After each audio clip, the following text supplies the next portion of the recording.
이 시간은 바울의 전도 여행 중심으로 살펴보겠습니다.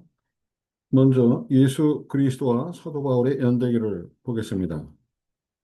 예수님의 생애와 사도 바울의 사역은 역사의 명확한 시간축 위에서 전개되었습니다. 이것은 역사적 사실입니다. 예수님은 역사적으로 BC 6년에서 BC 4년 사이에 탄생하셨으며 AD 26년경 공생애를 시작하셨고 AD 30년에 십자가 사건이 일어났습니다.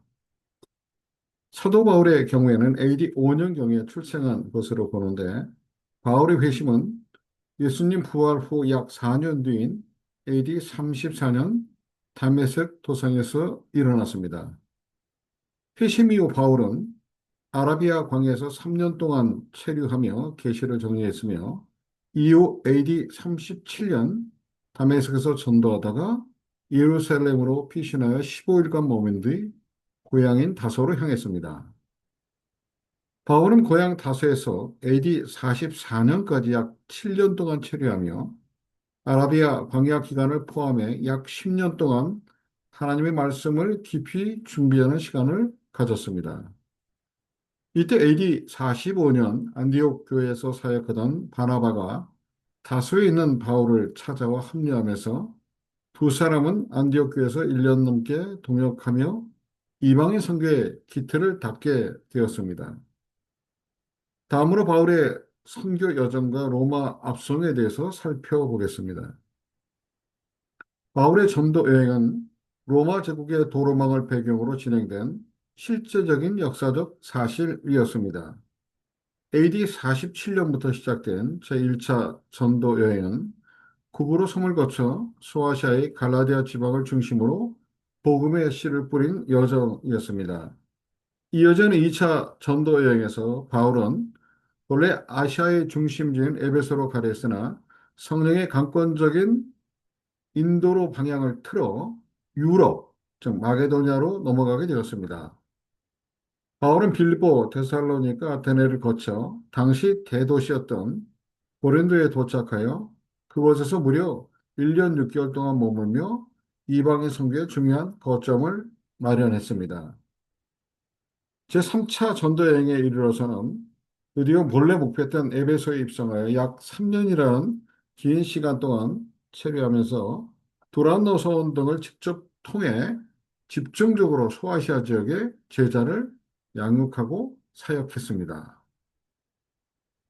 3차 전도 여행 이후 귀환한 바울은 예루살렘에서 소유죄로 체포되어 유대 총독이 본거지인 가이사랴 감옥에서 AD 58년부터 60년까지 2년여 투옥되었습니다. 바울은 로마 시민권자로서 황제에게 상소하여 AD 61년부터 63년까지 로마 감옥에서 가택연금 형태로 1차 투옥 생활을 했습니다. AD 63년에 석방된 바울은 서바나 소아시아 일대를 전도하다가 AD 67년 네로 황제의 박해 시기에 순교를 하게 됩니다. 다음으로 헤롯 왕조의 분봉왕 체계에 대해서 살펴보겠습니다. 헤롯 왕이 죽은 후 로마는 유대 땅을 그의 세 아들에게 나누어 맡기는 분봉왕 체제를 시행했습니다.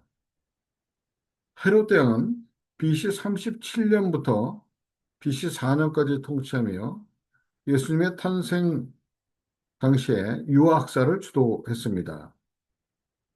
그의 아들 중 헤롯 아켈라오는 가장 핵심적인 유대와 사마리아를 맡았으나 아켈라오는 즉위 즉시 자신에게 반대하던 유대인들을 소유로 진압하기 위해서 성들 안에서 약 3천 명의 유대인을 학살하는 공포 정치를 펼쳤습니다. 결국 그의 학정이 견디다 못한 유대인과 사마리아 지도자들이 로마에 사절단을 보내서 AD 6년에 가이사 아우구스도 황제의 아켈라오는 폐위됐고 유배당했습니다. 이때부터 로마는 직할 통치를 위해 본도 빌라도 같은 총독을 직접 파견하기 시작했습니다. 다음으로 갈릴리 베레아 지역을 맡은 헤롯 안디바는 로마 황제의 환심을 사기 위해 필사적인 노력을 기울였습니다. 안디바는 갈릴리 호숫가에 로마식 신도시를 건설하고 당시 황제인 티베리우스의 이름을 따서 디베리아라고 명명했으며 요단 동편의 베레아 지역에도 황제의 아내를 기르는 율리아스라는 도시를 세워 충성심을 보였습니다. 특히 안디바는 요단강 인근에서 사역하던 세례 요한을 체포하여 죽였는데 이는 당시 안디바의 지리적 동선과 관련이 깊습니다. 세례 요한은 요단강 하류 인근에서 회개를 선포하고 있었고 안디바는 갈릴리가 아닌 요단 동편 베레아의 수도 역할을 하던 마케르스 요새 등에 자주 체류하고 있었습니다. 요한이 사역하는 장소가 안디바의 행정구역인 베레아와 인접해 있었기에 안디바는 자신의 통치권 안에 있는 세례 요한을 쉽게 체포하고 감금할 수 있었습니다. 안디바가 갈릴리 북쪽과 베레아 두 곳을 통치했다는 것을 기억할 필요가 있습니다. 다음으로 헤롯 빌립 2세에 대해 살펴보겠습니다. 갈릴리 동북부 지역을 통치했던 헤롯 빌립 2세는 자신의 영토 안에 가이사라 빌립보 수도를 건설했습니다. 이것도 역사적 사실입니다. 빌립은 로마 황제 아우구스토 가이사를 기르는 동시에 자신의 이름 빌립, 도시 명칭과 결합해 자신의 통치 정당성을 확보하고 헬레니즘 문화의 거점을 만들고자 했습니다. 이곳은 헬라의 판이라는 신을 모시는 이교도 숭배의 중심지였습니다. 바로 이곳 가이사라 빌립보에서 예수님은 제자들에게 자신이 누구인지를 물으셨고 베드로는 이방신들의 상징이 가득한 현장에서 주는 그리스도시요 살아계신 하나님의 아들이시니다라는 위대한 신앙 고백을 하게 되었습니다. 자, 이 길목에서 우리는 사도행전에 등장하는 헤롯 아그리파 1세에 관해 잘 이해할 필요가 있습니다. 아그리파 1세의 배경에는 헤롯 가문의 비극과 로마의 정치적 배려가 얽혀 있습니다. 헤롯 대왕은 자신의 권력에 위협이 된다고 판단하여 친아들인 아리스토블루스, 아그리파 1세 아버지죠. 아리스토블루스를 처형합니다. 하지만 이 어린 손자인 아그리파 1세에 대해 측은지심과 죄책감을 느낀 헤롯 대왕은 아그리파 1세를 로마에 유학을 보냅니다. 이 과정에서 아그리파는 장차 황제가 될 칼리굴라 등 로마 정계인사들과 깊은 인맥을 쌓게 됩니다. 훗날 아그리파 1세가 칼리굴라 황제의 신임으로도 왕의 칭호를 받았습니다. 그곳이 갈릴리 동북부 지역 헤롯 빌립 2세가 통치하던 지역에 대해서 왕의 칭호를 받았습니다.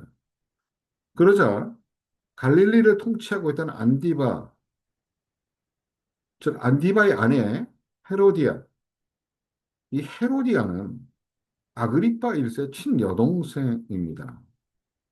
이 헤로디아는 시기심에 사로잡혀 남편 안디바를 부추겨서 로마 황제에게 왕의 칭호를 청원하게 했습니다. 그러나 아그리파 1세는 안디바가 파르티아, 당시 로마의 적국입니다.